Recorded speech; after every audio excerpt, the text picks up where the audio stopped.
Hi everybody.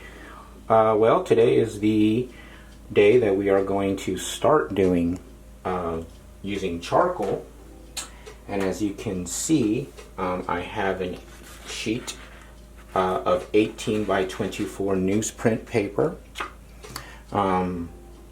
Remember that if you don't have your newsprint paper, you can go ahead and use possibly a sheet from your sketchbook, or any type of larger paper that you might have from a drawing class. Newsprint, and I'll show you the actual type of newsprint that I'm using that you can buy pretty much anywhere. Of course, understanding that the social distancing is not allowing us to get a lot of supplies these days, but again, this should be cheap. You should be able to order it, and it should be at the bookstore. That's the preference that I would like you to have. Again, if you don't have that, a sketchbook sheet of paper will work. Or let's say that you don't have a surface or a wall or something that you could use like I have with my drawing easel. Remember, you can always use the floor. There has been thousands of years of people drawing directly onto the floor. Of course, if you have carpet, that's not going to work, but any type of hard surface, or even using a section of your wall in your house or your apartment, painting it up with some regular pins, and going at it. Hopefully your wall doesn't have a lot of texture or tiling or anything like that. Sometimes the floor is the best, but all else fails, use your sketchbook. That should work great. What I want you to have is your vine charcoal. Here's an example of vine charcoal. You can see vine charcoal is really just a sliver or a stick of burnt hardwood, which is a vine wood. So it's not just any wood, it's a vine wood, good stuff. We'll be using quite a bit of this, so hopefully you do have that. You can order this online. Again, it is at the bookstore. And you can see how willow charcoal, right, or vine charcoal, doesn't have, it's not like a pencil. It doesn't have any type of wood or anything like that. It is just a raw piece of charcoal, and that's going to really help us get variety of line. There's a reason why artists use compressed and willow charcoal in these real simplified shapes. Another example would be a larger piece of charcoal like this. I don't know if you guys can see that. Maybe I can get the light to do a little bit more spot on it. Again, a raw piece of wood, that's all it is. And the reason why it is this way, again, is because as you're drawing, you are carving and shaping the rawness of that piece of charcoal. And that's allowing you to make different types of marks. Whether it's going to be a large brush mark or a nice thin mark. Charcoal can be used to make any image, believe it or not, of course in black and white.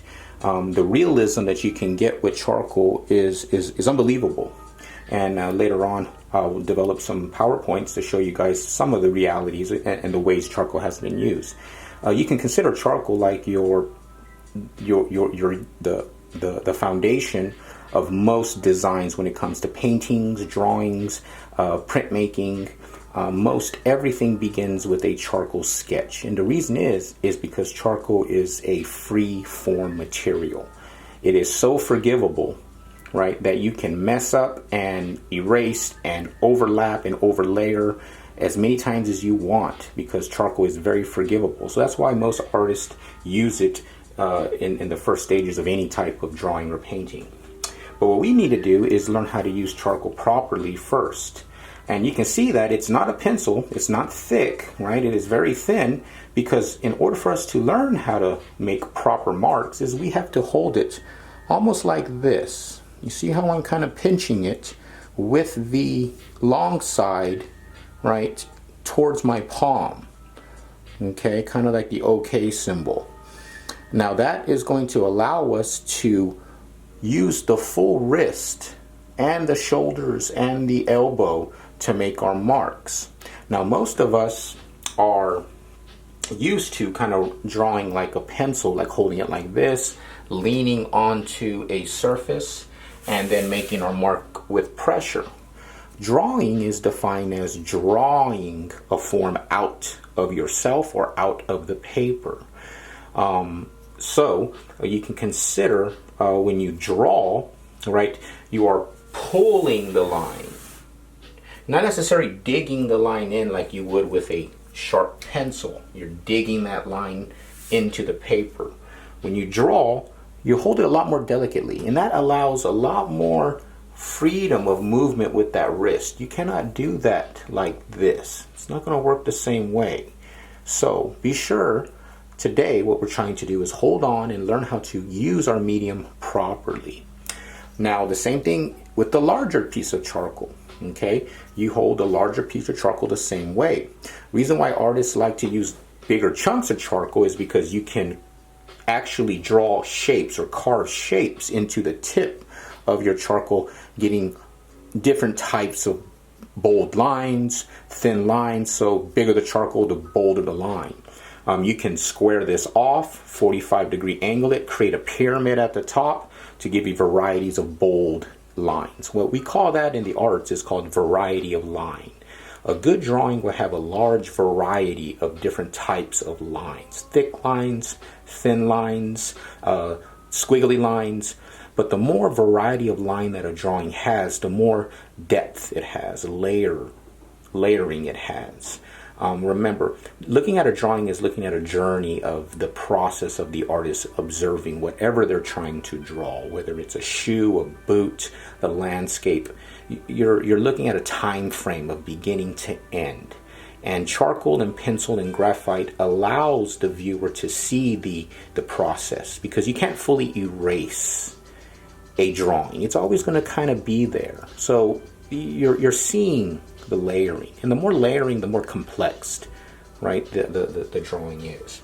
So I want you to grab a hold of your thin charcoal. Again, if you don't have thin charcoal, try to grab a hold of a nice good drawing pencil of some sort. If you do not have a drawing pencil, any type of pencil will work. Okay, any pencil will work. And instead of a sharp edge, try to kind of dull that line or that graphite edge a little bit rounded, so it's not so sharp. Remember, we're trying to get variety of line. And what I want you to think about as you are doing this first assignment is a piece of weaving of burlap or silk, because we're going to make a simple weaving here. And one reason why we're doing this is because the size of the paper that you're drawing off, especially if you haven't drawn before, can be rather intimidating. So I like to start off with this first exercise to do two things: to learn how to use our medium, hold on to it properly. Okay, you see how I'm holding on to that medium, and I have a good 1/4 inch or a 1/2 inch or so from the tip of my thumb out, right? Okay, and that means what I can do with that is I can use my 3 fingers here to kind of guide my hand around. And when I'm ready, right, I can just pinch down with that tip, right, creating my mark. So those 3 fingers, right, allows you to touch the paper. Things like smearing and rubbing doesn't really matter right now in drawing, because we're going to be layering these drawings and erasing these drawings to create, like I said, that layering. So don't worry if you rub over your charcoal or smudge it. Again, that creates a sense of depth. So a lot of times, don't worry about that right now. So what I want you to do is, after you've kind of practiced holding on to your medium properly, I want you to kind of get in a stance. Now, you can't see me right now, but I'm standing almost like I'm aiming a bow and arrow, right? So my eye is facing this direction, right? So right now, my voice is probably a little bit muffled because I'm facing away from you. I'm almost like a bow and arrow. Again, if you can't stand, if you don't have a big enough space, just try your best to have a good posture when you're trying to make these marks. I mean, that's more importantly. More importantly, you're holding onto your medium properly. But what I would like you to do is to start at the very top. You see how I have my fingers spread out as much as I can, right? And I'm going to go ahead and take a deep breath in, and I'm going to go ahead and do a thin, as thin as I can, line down. All the way. Real simple, okay? All right. And I know that seems like a very, very simple line, not much to it, doesn't really look like art, but more importantly, okay, that you are inhaling as you start at the top and exhaling down, trying to create a nice, graceful line down. After you're done with that, you're going to move just right next to it a bit, okay? And you're going to do the same thing, but you're going to try to be as close to that next line as possible. Breathe down, hold on to your medium properly. Do not stop. Just keep going down all the way. Okay? Don't restart your line. You know, don't stop midpoint. Okay? Because I think what we need to learn is that it's about the movement of the body and the wrist rather than how the line looks right now. We're just trying to get used to the medium and how it feels.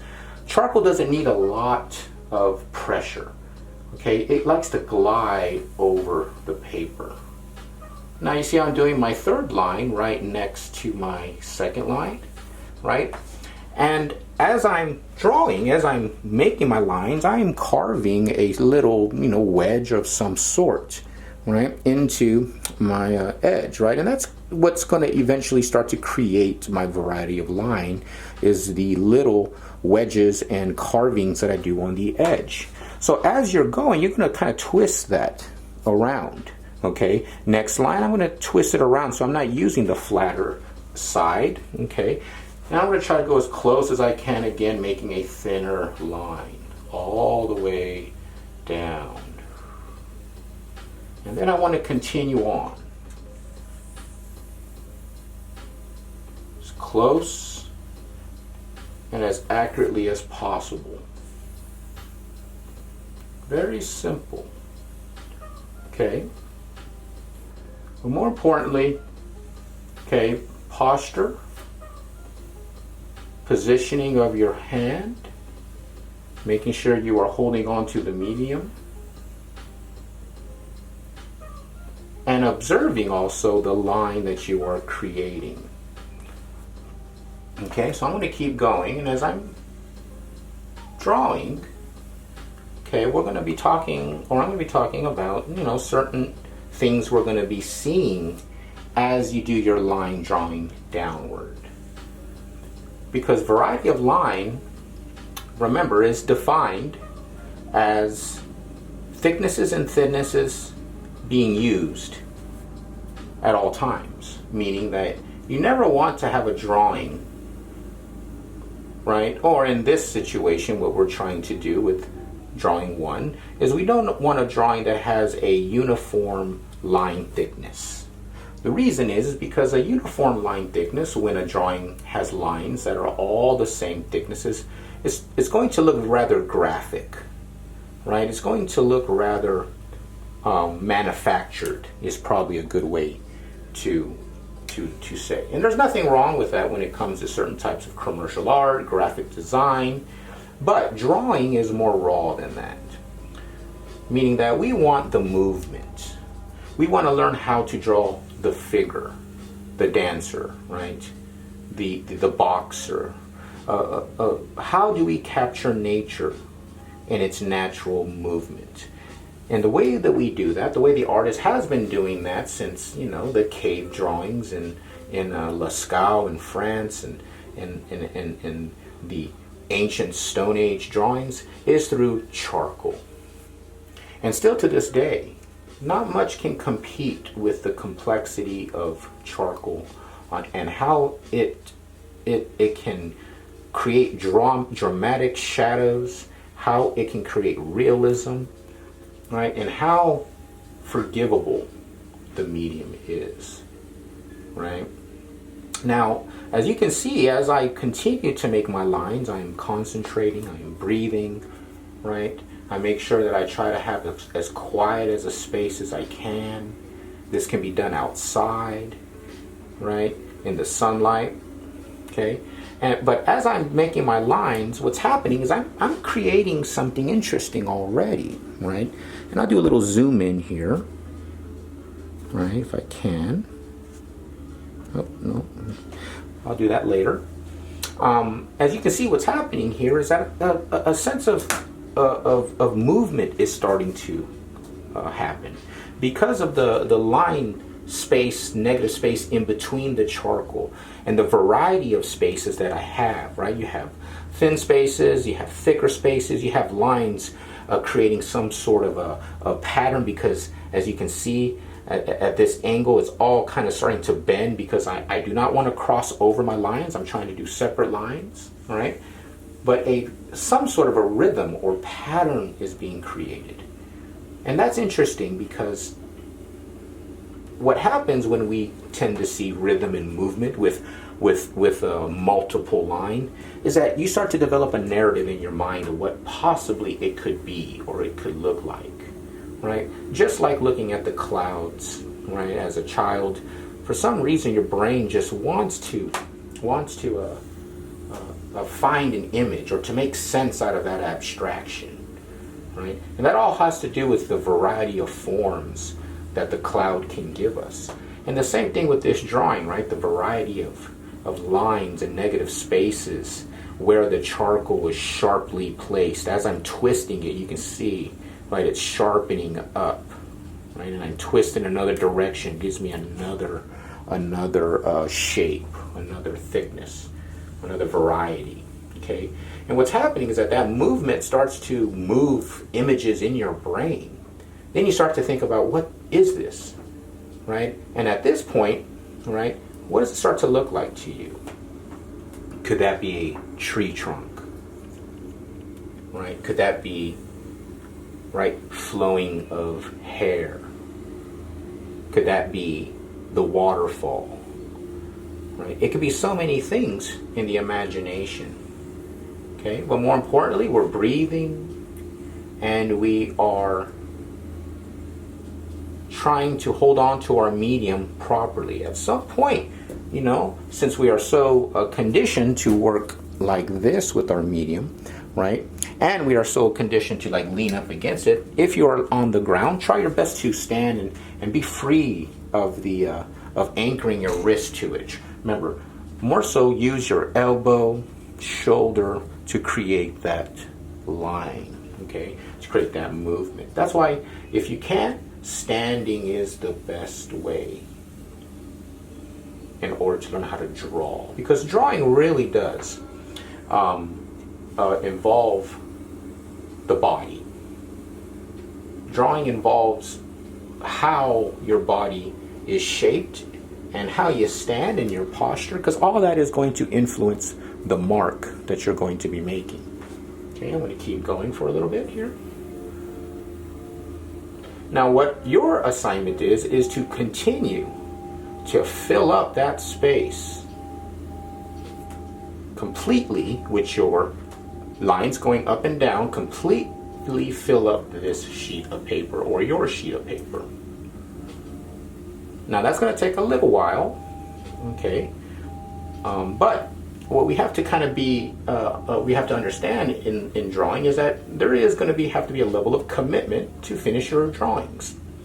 And this should do a few things here, this line assignment. It'll show us that quickly we can fill up the page, that this is not a large sheet of paper, no matter what size that you have access to right now, okay? We can fill up this sheet of paper, no problem, okay? Because a lot of us are so used to doodling. So we're used to getting a sheet of paper with some information, an assignment, and then using a corner up here or a corner over here to do some design, some free thinking while we have to, you know, pay attention to the task at hand. Okay? So hopefully what this does is allow you to dominate the size immediately. And also, anybody can do this. So it's our first assignment. So even if you don't feel like you like drawing or know how to draw, you're not a talented artist, whatever that means, okay, that should not matter in this assignment. Remember, this assignment is more about, okay, movement, holding on to your medium, witnessing variety of line and the fact that it can create movement, and then also imaginative thinking. What does it remind you of? I want you to think about that. Okay? And then they can create some beautiful drawings. The line work, the repetitiveness, no matter how or what level of drawing skill you are, it will be an interesting drawing. And that's something that I want everybody to really understand when they take a drawing course. Is drawing are all about how much you commit to them. You could have skill levels of 10, 20 years of drawing, but if you don't commit to that drawing, it's not going to look good. On the other hand, if you have no experience drawing, but if you commit to it, you work at that drawing will look interesting, no matter what. Because drawing is all about the investigative process of what the person is trying to draw and the unique line that person's body makes. And that's what is considered art, is the uniqueness of what a human can create, right? And Van Gogh taught us that, over 100 years ago, is his uniqueness of how he saw the world opened up dimensions for artists to experience and to experiment with with their own work. Okay, so your unique mark is what's important. Now, as you can see, how mine's starting to really bellow out in certain ways, just because of how I'm talking, what I'm thinking about. Again, pay attention to that. Follow that direction. Be the tree, right, and create that grain line. Pretty interesting. Okay. Okay, everybody, here is the finished piece. Again, try your best to complete the full page with your vertical lines. And I like what's happening here. You can see how I was really pretty focused in the center, but as I started expanding outward, I started changing some of the shapes, and it started getting a little bit more squiggly, creating a lot more movement. And no matter what, I think it's an interesting drawing, and I'm really interested to see what you guys come up with when that happens. Let me do a little zoom in here, just to give you a good sense of some of the abstraction and movement that happens. And again, remember, only charcoal can do this, because it's too random of textures and material moving onto the surface that, there's nothing that can create this. There's no virtual reality that can compete with the complexity of something so simple to do. But again, movement and rhythm, and that rhythm has created a pattern of some sort, and that pattern will hopefully create an image in your mind of what this is, or what this could be. After you're done with the vertical up and down, and after observing, okay, you might want to take a pic of it with your phone, because these are interesting drawings. After that, I want you to do the same process, hold on to your medium the same exact way, but now we're going to begin the horizontal weaving, okay, or the horizontal line. Same movement, okay, and then now I'm going to go sideways. And again, don't worry about the smudging, right? Touch your paper, okay? That's going to help you support that wrist or support that line, okay? You'll get good at this later on, unless you are already good at it, to not use your touch your paper, right? Not use your fingers. You can just, intuitively know where to place it. But still, okay, I am going to focus and create my horizontal line. And as you're drawing and creating these horizontals, you're going to see some interesting optical illusions happening in your peripheral vision.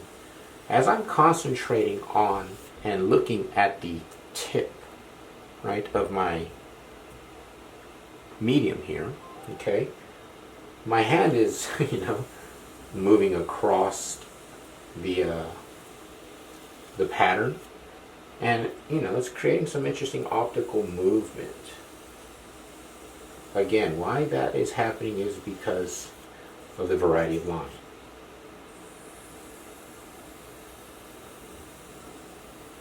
So I'm going to continue to do my vertical lines, focusing, breathing.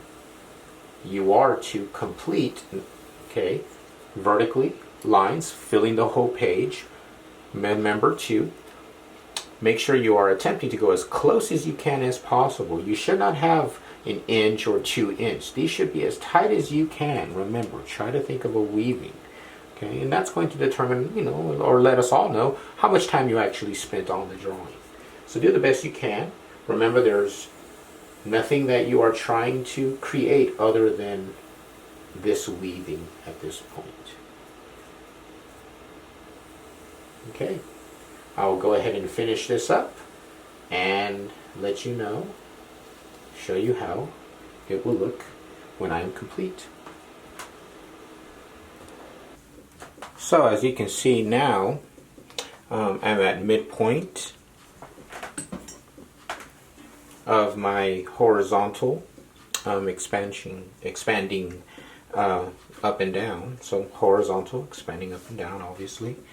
And it's interesting what's happening now is now that I have an overlapping of the line work, right? I'm creating a tone, a darker shape. And that's an easy way to explain what we call cross-hatching in drawing, right? And we've seen cross-hatching if you've ever seen any type of comic book art, ink drawing, pen and ink drawing, where, they get lines and they start to do these geometric cross-hatches, and the tighter the weave, the darker the tone.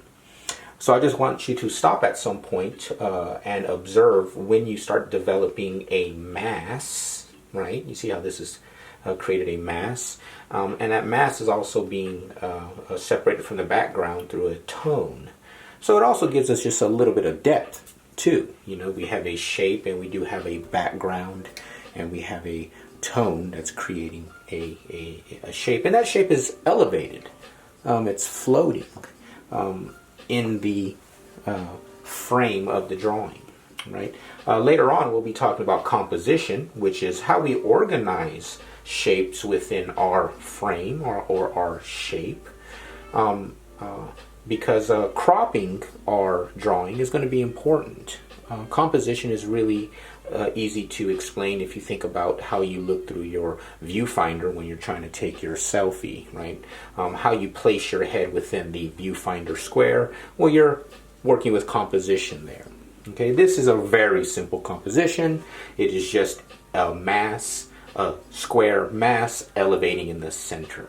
Okay, but still very interesting kind of effects and things are happening. Remember the complexity of the line, and always look at what you're doing. That's the most important thing. You're the most important viewer when it comes to making art, is to look at what you're doing. Give it that honesty. Give it a true look. I'll do a little zoom in here to show you some of the variety of line that is occurring.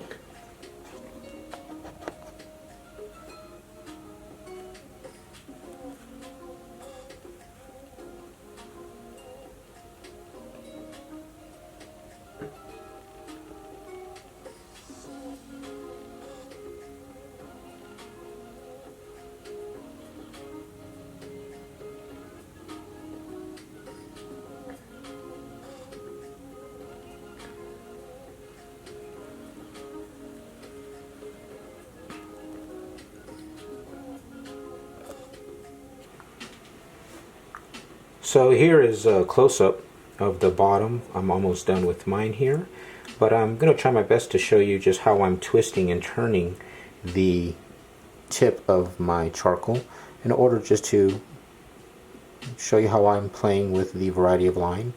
and the thicknesses and thinness and sharp edges and all of that good stuff. So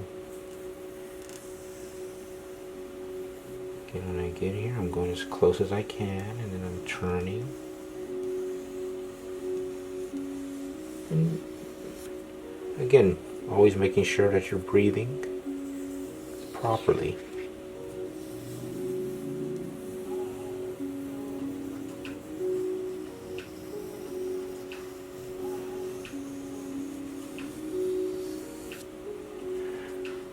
And I know that right now we're not making anything particular, but we should always consider that every line that we are putting down or drawing is as focused as the last. Do the best you can to do that. Every line is as focused and as important as the last line.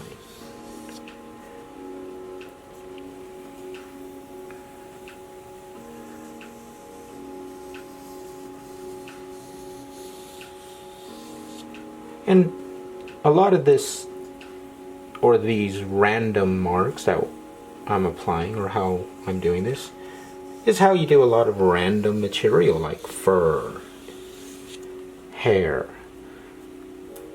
wood grains. You know, a lot of organic materials that are randomly made through nature.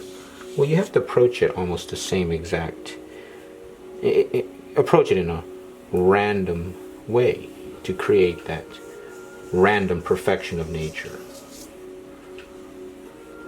So as you can see here, you know, there's a nice kind of rhythm lifting with that boldness of that edge, and then how I've twisted and sharpened it, and that slopes down, you know, and that thicknesses and thinness is creating that movement, that elevation, and then that drop down. Okay. Okay, everybody, here is the finished weaving or drawing. And as you can see, I filled in everything. All corners have been filled as far as I can go. And, you know, it's always important to look at your drawing for a long time, you know. Live with it for a little while. This is your first drawing in this class. So what I would like you to do is hang it up somewhere in your room or in your living room, display it, because no matter what your skill level is, it's probably going to be pretty interesting, and you're going to like to see it at the end of the quarter, because in comparison to what you're going to be doing, you know, this is going to be an interesting drawing to reflect onto. But as I'm looking and just observing, you know, I'm seeing a lot of interesting effects, like almost like a rolling hill landscape down here, and a cloudy, you know, stormy atmosphere here. A lot of wind, a lot of kind of thicker, grayer clouds. You know, maybe there's a few airplanes streaking by. There they go. You know, and then you have, you know, background rolling hills even farther in the distance, you know. What's interesting also is I can see this tonal gradient in the center, this lighted bar and reverberating. Then I got this kind of interesting band here of tone, you know, just good stuff to look at, you know. I like looking at drawings because you're looking at an object, you're looking at a material that was touched by somebody. And, you know, if you've ever been to the museum and seen a Van Gogh or a Rembrandt or any drawing that's, you know, in a museum, it was in that person's studio. They held on to it, and the medium that they chose to use to record their feelings, whatever they wanted to make art out of, they use a medium that is archival, charcoal, inks, paint, and those materials are used because it lasts long. They're archival. They withstand the test of time, so they're respected. and that means something.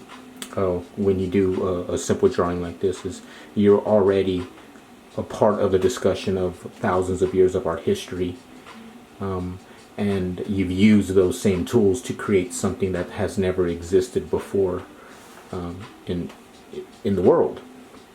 And that's what this is here, and that's what you're going to be doing, is you're going to be creating an image that has never existed before. And think about that in comparison to, the internet and the constant re-xeroxing or reproducing of the same digital image over and over again. Nothing is new. What I've done here is completely, utterly new. And your drawing will be completely new to this world as well. Okay, there you go. That is your assignment. And what I would like you to do is to take a pic of it. So make sure you snap a photo of your drawing. Let's see if I can get in there. Okay. And I want you to email it to me at nathan.borosco@mhcc.edu. And then there'll be some additional info for you on the Flipgrid video that I'll give. Okay. Thank you.